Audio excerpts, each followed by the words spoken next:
대통령께서 비상계엄 선포 담화와 이후 입장문에서도 언급하셨듯이 거대 야당의 횡포는 이루 말할 수 없습니다. 무려 29차례의 탄핵 남발, 지난주 법원에서 대통령의 구속 취소가 인용되자 민주당에서는 검찰총장마저 탄핵시킬 수 있음을 시사했습니다. 대한민국 헌정사상 이렇게 많은 탄핵 발의가 있던 시절은 지금이 유해합니다. 탄핵 사유 역시 이해하기 어렵습니다. 저는 주로 행안부 장관, 방송통신위원장 같은 고위 국무위원들의 탄핵 소식만 접하다 보니 이 정도인 줄은 몰랐으나 더불어민주당의 이재명 대표 연루 사건을 조사하던 검사들마저 탄핵되어 있었습니다.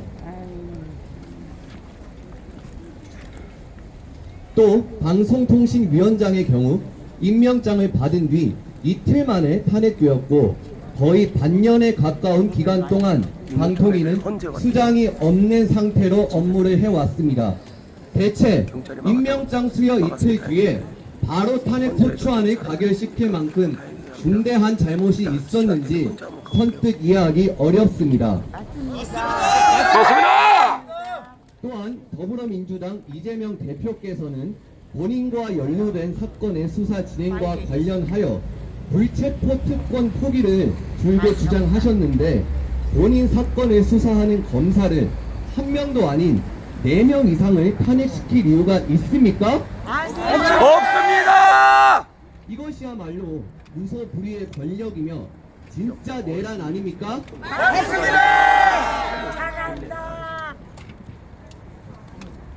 또 지난 총선으로 국회의석 과반 이상을 가져간 더불어민주당은 탄핵 남발과 더해 대한민국 헌정사상 짧은 기간 내에 가장 많은 법안을 발의하고 통과시키고 있습니다.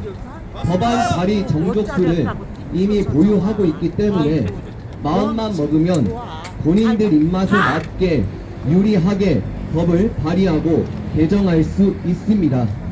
이것이 바로 진짜 독재 아닙니까?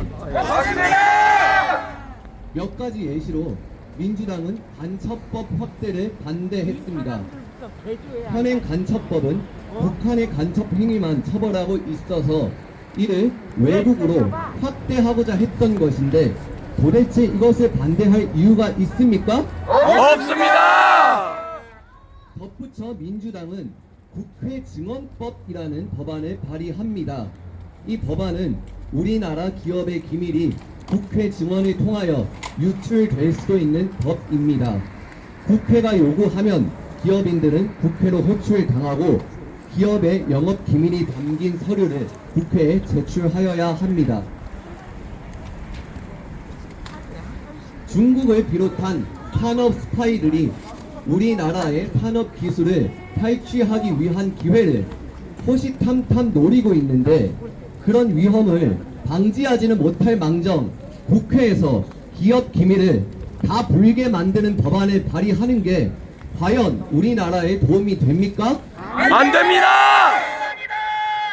마지막으로 지난 2월 국회 법제사법위원회 전체 회의에서 방송통신위원회 설치법 개정안을 통과시켰는데 그 실상은 방통위 마비 그리고 방통위원장 탄핵 기각 이후 일방적이고도 악의적인 방해 공작이었습니다.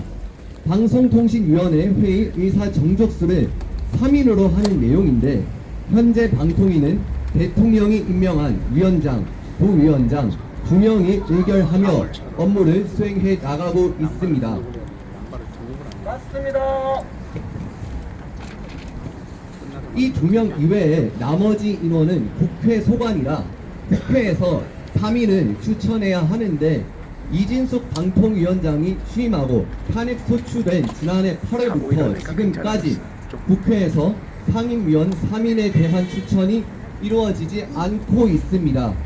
이러한 상황 속에서 방통위는 호우피해 지역 수신료 면제와 같은 긴급 현안을 2인으로 의결해 나갔는데 이 정족수를 3인 이상으로 하는 법률 개정안이 통과되어 효력이 발생하면 그야말로 방통위는 업무를 할 수 없는 마비 상태에 놓입니다. 이것이 진짜 내란이고 법을 마음대로 주무르는 거 아닙니까? 맞습니다. 끝으로 저는 더불어민주당의 내로남불과 위선에 대하여 이야기하고자 합니다. 민주당은 과거부터 지금까지 서민, 민생, 약자, 자이사니즘, 먹사니즘을 내세우고 있습니다. 하지만 이는 위선에 불과하며 앞서 언급한 내용들을 이용하여 본인들에게 사사로운 이익을 취하는 악의 축에 불과합니다. 그 예시로 윤미향 전 더불어민주당 의원은 과거 한국정신대문제대책협의회 정대협의 대표로서 일본군 위안부 할머니들을 지원하는 단체의 장이었으나 후원금 횡령 의혹이 불거지며 일본군 위안부 할머니들을 앞세워 기부금 8천만원 횡령, 여성가족부 보조금 6,250만원을 불법 수령한 혐의로 법원에서 징역 1년 6개월, 집행유예 3년의 형을 확정했습니다.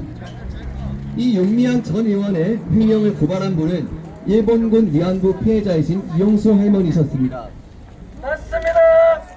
맞습니다. 당시 중학생이었고 기자회견을 하시며 정말 피눈물을 흘리는 할머니의 모습을 보며 저 역시 마음이 아팠고 어떻게 사람이 저렇게까지 악하고 파렴치할 수 있는지 분노가 치밀었습니다.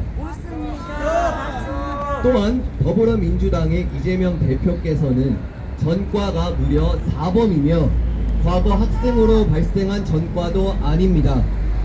검사 사칭, 선거법 위반, 음주운전, 특수공무집행 방해, 어떻게 이런 전적을 보유한 사람이 대한민국 제1야당의 대표이고 또한 대선 주자로 내세울 수 있습니까? 맞습니다.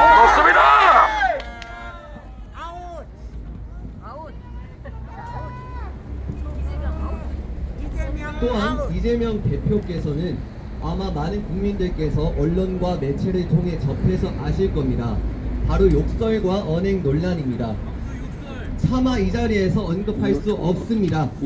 어떻게 그런 윤리적 의식과 언행을 일삼은 사람에게 이토록 환호할 수 있습니까? 맞습니다. 민주당 지지자분들은 이러한 위선적인 행태에 답변해 보십시오. 이들은 본인들 외에는 악을 주장합니다. 대학생으로서 또 국민으로서 이러한 민주당의 내로남불 위선적인 행태에 분노를 금할 수 없습니다. 맞습니다. 구호 한번 외치고 다음 연사로 넘어가겠습니다. 제가 민주당은 하면 각성하라 해 주십시오. 민주당은 각성하라. 민주당은 각성하라. 민주당은 각성하라. 감사합니다. 야!